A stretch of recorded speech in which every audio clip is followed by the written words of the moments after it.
जब make in India कहते हैं तो मेक फॉर इंडिया भी है, क्योंकि 125 करोड़ का देश है, इतना बड़ा मार्केट है।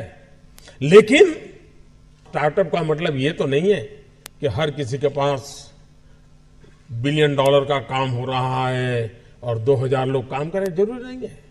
5 लोगों को भी अगर मैं रोजगार देता हूं तो मेरा स्टार्टअप मेरे देश को आगे बढ़ा रहा है।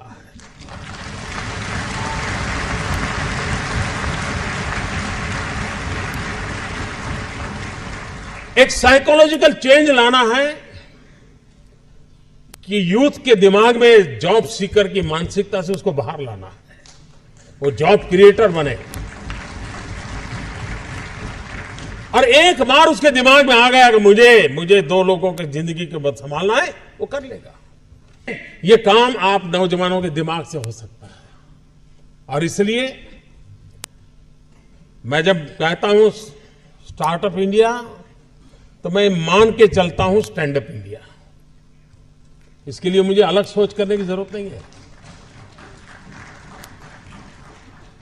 जिस देश के पास 800 मिलियन 35 से कम आयु के नौजवान हो, जिस देश के नौजवानों के पास टैलेंट हो, हाथ में हुनर हो, अपरंपार सपने हो और पूरी दुनिया में अवकाश ही अवकाश हो, क्या नहीं हो सकता है।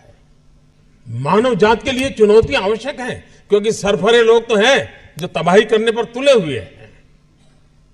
लेकिन हम मानवता को बचा भी तो सकते हैं।